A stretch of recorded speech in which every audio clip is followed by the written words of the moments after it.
آج ایک لحاظ سے NRO ختم ہو گیا. 2/1 سے جسٹس عمر عطا بندیال صاحب اور اعجاز الحسن صاحب نے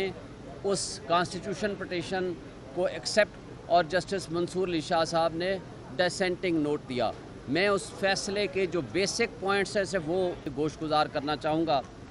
ایک سیکشن 4 کی جن ریگولیٹری باڈیز گورنمنٹ فنکشنریز کے بارے میں تھا کہ ان کو وہ بندے اس نیب لا سے نہیں ان کے اوپر اس کا اطلاق ہوگا جو کوئی کلیکٹیو ڈیسیژنز کریں گے اور کسی کو بے شک بینیفٹ بھی دے دیں تو ان کے اوپر اس کا اطلاق نہیں ہوگا. وہ جو گورنمنٹ یا وہ پبلک سرونٹس یا وہ ریگولیٹری باڈیز کے لوگ جنہوں نے یہ فیصلے اگر بدنیتی پہ کریں گے، اگر وہ کرپشن پہ ملوث ہوں گے تو ان کے خلاف ایکشن ہو سکتا ہے. پھر دوسری بات کہ اس وقت آرٹیکل 184(3) کی پروسیڈنگز ہو سکتی ہیں یا نہیں ہو سکتی، اس کے بارے میں بھی فیصلہ دیا ہے کہ آرٹیکل 9 کی وائلیشن ہے، آرٹیکل 14 کی وائلیشن ہے، آرٹیکل 19A کی وائلیشن ہے، آرٹیکل 25 کی جہاں وائلیشن ہو تو یہ پبلک امپورٹنس کا کویسچن ہوتا ہے. اس میں اختیار ہے سپریم کورٹ کو under article 184(3) of the constitution کہ وہ پٹیشن کو انٹرٹینیبل کریں. نیکسٹ جو سپریم کورٹ کا فیصلہ ہے سیکشن 5 میں آپ کو یاد ہوگا کہ بے نامی دار کی جو ڈیفینیشن تھی وہ چینج کر دی گئی تھی،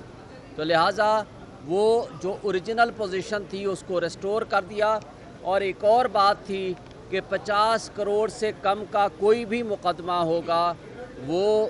انویسٹیگیشن یا انکوائری سٹیج یا کسی کورٹ میں ریفرنس تھا وہ بھی واپس ہو گیا تھا، اس کو بھی انہوں نے ختم کر دیا اور اوریجنل لا کو ریسٹور کر دیا. اسی طرح سیکشن 9 بڑا اہم تھا. سیکشن 9 کا سب سیکشن 5 9A(5) جو تھا ایسٹس بیانڈ مینز، جو ایسٹس بیانڈ مینز کا ایشو تھا اس کو بھی چینج کیا اوریجنل پوزیشن میں، کیونکہ یہاں انہوں نے لا کو بدلی کر دیا تھا اور یہ کہہ دیا تھا کہ ایسٹس بیانڈ مینز اگر ہیں بھی تو اس سے کوئی فرق نہیں پڑے گا انٹل اینڈ انلیس پراسیکیوشن اس میں ثابت کرے کہ جناب یہ کرپشن کے پیسے ہیں. حالانکہ جب کوئی شخص کی فرض کرو پراپرٹی یا تنخواہ یا اس کے جو نون سورسز ہیں وہ ہیں 1 کروڑ کے، پراپرٹی یا وہ ایسٹس بیانڈ مینز رکھتا ہے وہ 50 کروڑ کے، تو کیا اس کا امپیکٹ آئے گا؟ تو نیچرلی اس سے پوچھا جائے گا کہ یہ آپ بتائیں کہ آپ کے پاس یہ ایسٹس کہاں سے آئے ہیں، تو لہٰذا وہ بھی اوریجنل لا کو ریسٹور کر دیا گیا. اسی طرح مس یوز آف اتھارٹی کو بھی انہوں نے اس لا کو چینج کیا تھا اور اس کی ایکسپلینیشن میں بھی انہوں نے چینج کیا تھا. بیسیکلی وہ فیک اکاؤنٹس کو مد نظر رکھ کے تاکہ وہ کنیکشن جو ہے وہ مقصود چپڑاسی کا کیس آپ کے سامنے ہے یا پاپڑ والے کیسز آپ کے سامنے ہیں، وہ بیسیکلی مقصد یہ تھا کہ وہ ان کیسز سے چھٹکارا پا سکیں، تو اس کو بھی اوریجنل پوزیشن میں ریسٹور کر دیا ہے. اسی طرح ایک اور امینڈمنٹ تھی سیکشن 14 کی کہ جو بارے ثبوت کی بات ہے، یعنی پریزمپشن یہ تھی کہ وہ جو اونس ٹو پروف تھا اگر کسی کے پاس ایسٹس بیانڈ مینز ہیں یا اس کے پاس اتنے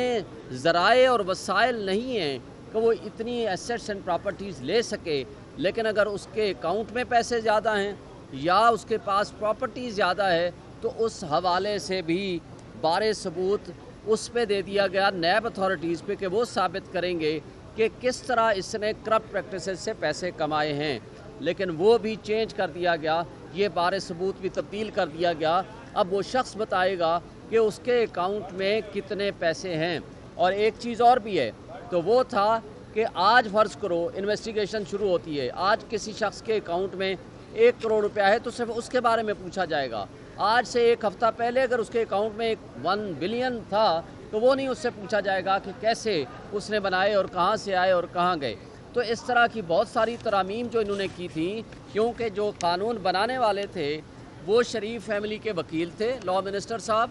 اور جو قانون پاس کرنے والے تھے اسمبلی میں بیٹھے ہوئے وہ اشخاص تھے جن کے اپنے مقدمات تھے جو کرمنل کیسز یا وہ ریفرنس کی صورت میں چل رہے تھے یا انویسٹیگیشن کی صورت میں تھے یا انکوائری کی سٹیج پہ تھے، وہ سارے کے سارے وہ بینیفیشریز تھے۔ آج اس فیصلے کے بعد موسٹلی جو ہے نا وہ 95% جو امینڈڈ لا تھا اس کو ختم کر دیا گیا ہے اور اس کو اوریجنل پوزیشن میں ریسٹور کر دیا ہے اور اس کو 7 دن کے اندر امپلیمنٹیشن کا بھی حکم دے دیا، یعنی جو عدالت میں کیس تھا وہ وہیں سے شروع ہو جائے گا۔ نیب کو پابند کر دیا وہ اس عدالت میں کیس بھیج دیں، جو ریفرنس اور انکوائری سٹیج پہ تھا اس کو وہیں سے شروع کر دیا گیا کہ اس پہ آپ انکوائری اور انویسٹیگیشن سٹارٹ کر دیں۔ یہ بیسک پوائنٹس تھے۔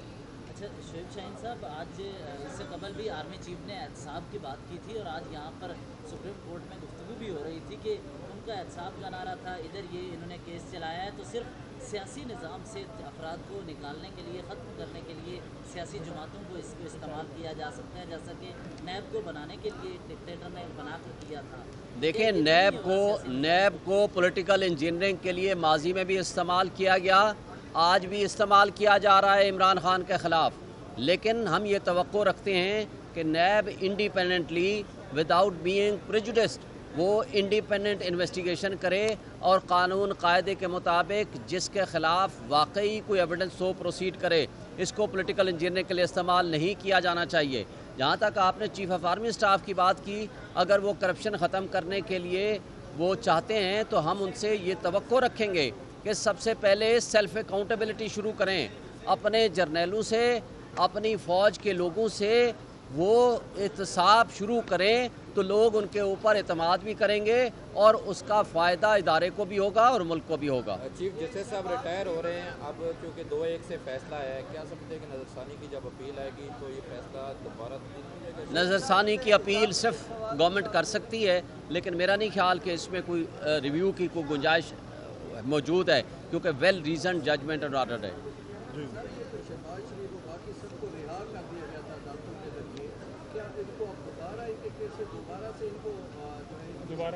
دیکھیں اگر تو کوئی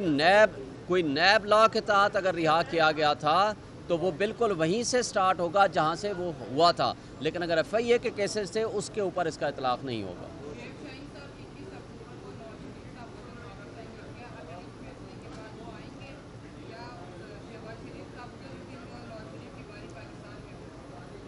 نواز شریف کے آنے کا مجھے ابھی بھی یقین نہیں ہے، اگر آپ کو یقین ہے تو بالکل آپ کر لیں، لیکن میں اس دن یقین کروں گا جس دن واقعی وہ یہاں آ جائیں گے، اور اگر آ رہے ہیں تو اس کا مطلب ہے 5 سال بعد اس کی پکی سیٹنگ ہے، اور پکی سیٹنگ کس سے کر کے آ رہے ہیں یہ وقت اور تاریخ بتائے گی۔ سر یہ بتائیے گا کہ اب تک کے جتنے فیصلے سپریم کورٹ سے آئے ہیں اللہ کے ایسا رہا ہے کہ صرف سیاستدانوں کے خلاف آ رہے ہیں، سیاستدانوں کے علاوہ ملک میں اور کوئی کرپٹ لوگ نہیں؟ دیکھیں کرپشن کوئی بھی کرے، سیاستدان کرے، کوئی جج کرے، کوئی جرنیل کرے، کوئی سول بیوروکریسی کا بندہ کرے، کوئی ملٹری بیوروکریسی کا بندہ کرے، سب کے خلاف سخت ترین احتساب ہونا چاہیے۔ Thank you.